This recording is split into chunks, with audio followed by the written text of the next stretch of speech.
আসসালামু আলাইকুম। সংবাদে আপনাদের সবাইকে স্বাগত জানাচ্ছি। আমি ফিরোজ তোহা। শুরুতেই আরবে কেবলস সংবাদ শিরোনাম। বাংলাদেশের সর্বশেষ গুরুত্বপূর্ণ আপডেট সংবাদে আপনাকে স্বাগত। শুরুতেই সংবাদ শিরোনাম, এরপর বিস্তারিত।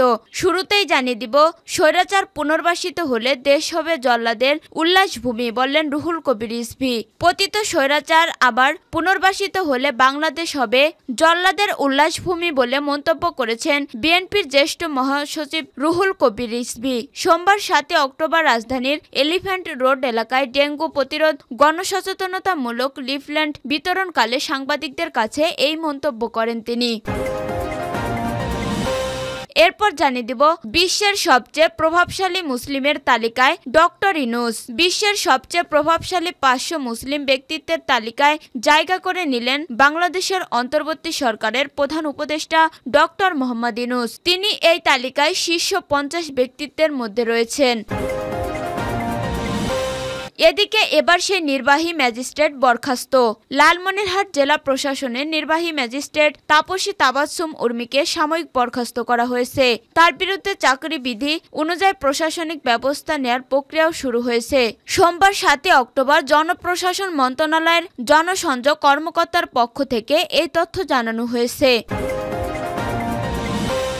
এরপর জানিয়ে দিব, কুবিতে আইনে সীমাবদ্ধ রাজনীতি বন্ধের নিষিদ্ধ। সব ধরনের রাজনীতি বন্ধের প্রজ্ঞাপন নিয়ে গত 2006 সালের 28 মে দেশের 26তম বিশ্ববিদ্যালয় হিসেবে প্রতিষ্ঠিত হয় কুমিল্লা বিশ্ববিদ্যালয় কুবি। আইনে রাজনীতি নিষিদ্ধ থাকলেও বাস্তবে নেই কোনো পদক্ষেপ। এরপর জানিয়ে দিব, বোল পাল্টে ছাত্রদলে ভিড়ছে ববির ছাত্রলীগ কর্মীরা। নিজেদের পিঠ বাঁচাতে ছাত্রদলে ভিড়ছে বরিশাল বিশ্ববিদ্যালয় ববি ছাত্রলীগ পরিচয়দানকারী কর্মীরা। গত 1 অক্টোবর বরিশালে সাংগঠনিক সফরে আসেন কেন্দ্রীয় ছাত্রদলের সাধারণ সম্পাদক নাসির উদ্দিন নাসির। এ সময় রাজনীতি বিমুখ শিক্ষার্থীদের সঙ্গে মতবিনিময় করেন তিনি। সেখানে ছাত্রদলের নেতাকর্মীদের সঙ্গে দেখা যায় একাধিক ছাত্রলীগ কর্মীদের। এবং সর্বশেষ জানিয়ে দিব, এইচএসসি ফল প্রকাশের তারিখ ঘোষণা। এইচএসসি ও সমমানা পরীক্ষার ফল প্রকাশ করা হবে আগামী 15 অক্টোবর। সোমবার 7 অক্টোবর বিকেলে আন্তঃশিক্ষা বোর্ড সমন্বয় কমিটির সভাপতি এবং ঢাকা মাধ্যমিক ও উচ্চ মাধ্যমিক শিক্ষা বোর্ডের চেয়ারম্যান অধ্যাপক তপন কুমার সরকার এই তথ্য জানান। তিনি বলেন, আগামী 15 অক্টোবর বেলা 11টায় এইচএসসি ও সমমানের পরীক্ষার ফল প্রকাশিত হবে। উল্লেখ্য, চলতি বছরের এইচএসসি পরীক্ষা শুরু হয়েছিল গত 30 জুলাই। 16 জুলাই পর্যন্ত পরীক্ষা ঠিকঠাকভাবে সম্পন্ন হয়। তবে আন্দোলনের পরিপ্রেক্ষিতে প্রথমে 18 জুলাইয়ের পরীক্ষা এবং পরে 21, 23 ও 25 জুলাইয়ের পরীক্ষা স্থগিত হয়। এরই মধ্যে বৈষম্য বিরোধী ছাত্র আন্দোলনে এক পর্যায়ে গণ অভ্যুত্থানের মুখে গত 5 আগস্ট ক্ষমতাচ্যুত হয় শেখ হাসিনা সরকার। প্রিয় দর্শক, এতক্ষণ শুনছিলেন সংবাদ শিরোনাম, এরপর বিস্তারিত। তবে তার আগে বন্ধু জানিয়ে দিন আপনি কোন স্থান থেকে আমাদের সংবাদটি দেখছেন এবং শুনছেন। জানিয়ে দিন এই সংবাদ সম্পর্কে আপনার মূল্যবান মতামত। আর আপনি যদি আমাদের চ্যানেলে নতুন হয়ে থাকেন তাহলে ভিডিওটি দেখতে দেখতে চ্যানেলটি সাবস্ক্রাইব করে রাখুন, যাতে করে আমাদের পরবর্তী সংবাদগুলো সবার আগে আপনার কাছে পৌঁছে যায়। এবারে বিস্তারিত। স্বৈরাচার পুনর্বাসিত হলে দেশ হবে জল্লাদের উল্লাসভূমি, বললেন রুহুল কবির রিজভী। পতিত স্বৈরাচার আবার পুনর্বাসিত হলে বাংলাদেশ হবে জল্লাদের উল্লাসভূমি বলে মন্তব্য করেছেন বিএনপির জ্যেষ্ঠ যুগ্ম মহাসচিব রুহুল কবির রিজভী। সোমবার 7 অক্টোবর রাজধানীর এলিফ্যান্ট রোড এলাকায় ডেঙ্গু প্রতিরোধ গণসচেতনতামূলক লিফলেট বিতরণকালে সাংবাদিকদের কাছে এই মন্তব্য করেন তিনি। রুহুল কবির রিজভী বলেন, কেউ কেউ যখন স্বৈরাচারের পুনর্বাসন কথা বলে তখন সে বিপজ্জনক বার্তা দেয় জনগণের কাছে। যখন কোনো উপদেষ্টা বলেন তাদেরকে নিজেদের ঘর গোছানোর জন্য, সেটি অত্যন্ত বিপজ্জনক বার্তা দেয়। যারা এতদিন গুম খুন আর আয়নাঘরের সংস্কৃতি তৈরি করেছিল, তারা যদি পুনর্বাসিত হয় তাহলে এদেশের মানুষ ভালোমতো বসবাস করতে পারবে না। এই দেশ হবে জল্লাদের উল্লাসভূমি। এখানে গণতন্ত্র, কথা বলা, মত প্রকাশের স্বাধীনতা চিরদিনের জন্যই গোরস্থানে চলে যাবে।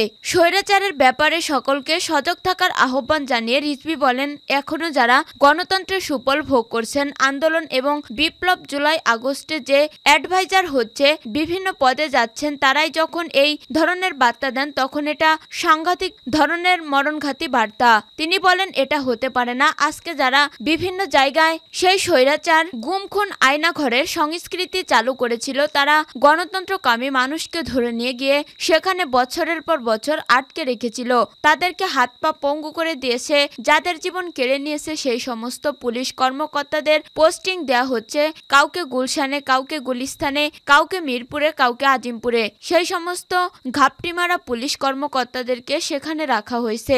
এটাই যদি উদ্দেশ্য হয় এই অন্তর্বর্তী সরকারের, তাহলে ছাত্র জনতার এই আত্মত্যাগের কি হবে?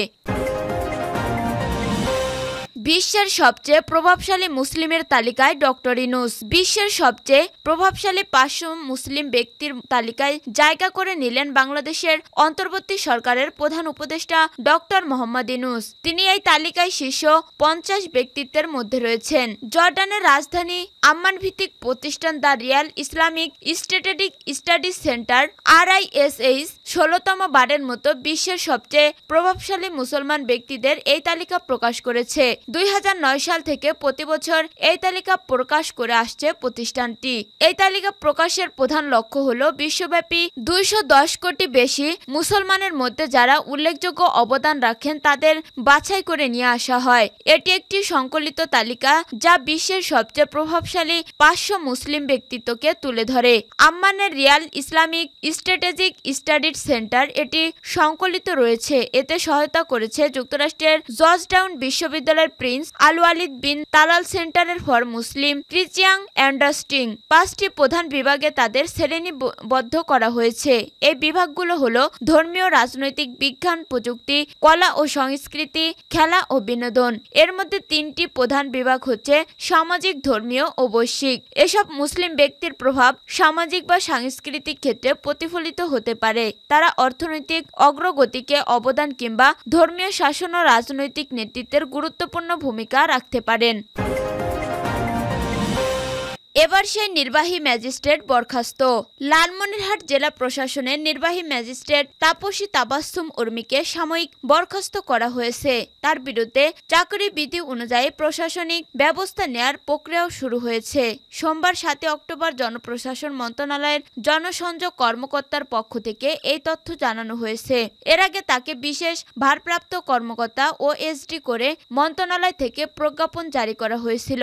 অন্তর্বর্তী সরকারের প্রধান উপদেষ্টা ডক্টর ইউনূসকে নিয়ে তাপসী তার ফেসবুকে লিখেছেন, সাংবিধানিক ভিত্তিহীন অন্তর্বর্তী সরকারের প্রধান উপদেষ্টা বলছে রিসেট বাটনে পুশ করা হয়েছে, অতীত মুছে গেছে। রিসেট বাটনে ক্লিক করে দেশের সব অতীত ইতিহাস মুছে ফেলছেন তিনি। এতই সহজ। কাউন্টডাউন শুরু হয়ে গেছে আপনার মহাশয়। স্ট্যাটাসের বিষয়ে জানতে চাইলে গতকাল ম্যাজিস্ট্রেট উর্মি গণমাধ্যমকে বলেন, আমি পোস্ট দিয়েছি, এটাই তো যথেষ্ট। অনিলিমি করেছি, বিভিন্ন কারণে হতে পারে। পরে তিনি বলেন, এ বিষয়ে আমি কোনো মন্তব্য করতে চাই না। তাপসী তাবাসসুম উর্মির ফেসবুক আইডিতে গিয়ে দেখা গেছে ছাত্র জনতার গণ অভ্যুত্থানে ক্ষমতাচ্যুত সরকারের পক্ষে অবস্থান নিয়ে বেশ কিছু স্ট্যাটাস দিয়েছেন তিনি। এছাড়া আওয়ামী লীগের পক্ষে শক্ত অবস্থান নিয়ে বেশ কিছু পোস্টও করেছেন। একটি স্ট্যাটাসে তিনি ছাত্র আন্দোলনের নিহত শহীদ আবু সাইদকে সন্ত্রাসী আখ্যা দিয়েছেন। কুবিতে আইনে সীমাবদ্ধ রাজনীতি বন্ধের নিষিদ্ধ। সব ধরনের রাজনীতি বন্ধের প্রজ্ঞাপন দিয়ে গত ২০০৬ সালে ২৮ মে দেশের ২৬তম বিশ্ববিদ্যালয় হিসেবে প্রতিষ্ঠিত হয় কুমিল্লা বিশ্ববিদ্যালয় কুবি।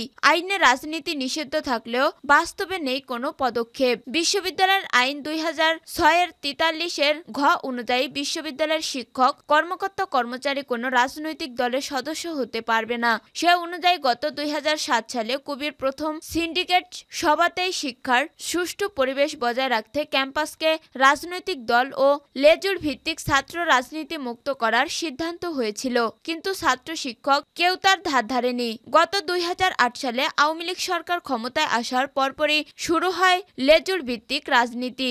শিক্ষকরা গঠন করে বঙ্গবন্ধু পরিষদ আর ছাত্রলীগ শুরু করে দমন পীড়নের রাজনীতি। তাদের অরাজকতার কারণে অনেক শিক্ষককে ছাড়তে হয়েছে বিশ্ববিদ্যালয়। অন্যদিকে অনেক শিক্ষার্থী শিক্ষা জীবন শেষ করতে না পেরে পাড়ি দিয়েছে অন্য পেশায়। রক্তাক্ত জুলাই বিপ্লবের পর ছাত্র সংসদ নির্বাচনের দাবি উত্থাপন করেছেন শিক্ষার্থীরা জানান তারা আর কোনো দলের লেজুর ভিত্তিক রাজনীতির শিকার হতে চান না। বিশ্ববিদ্যালয় সমস্যা সমাধান সবকিছু ছাত্র সংসদের মাধ্যমে করতে চায় তারা। শিক্ষার্থীরা আরো বলেন, বিশ্ববিদ্যালয়কে শিক্ষা গবেষণার মাধ্যমে বিশ্বের দরবারে পরিচিত করাই এখনই সময়। বিশ্ববিদ্যালয় প্রশাসন যথাযথ ব্যবস্থা নিলেই ছাত্র সংসদ সময়ের ব্যাপার। তবে ছাত্র সংসদের বিষয়ে সুস্পষ্ট কোনো নীতিমালা নেই বিশ্ববিদ্যালয়ের আইনে।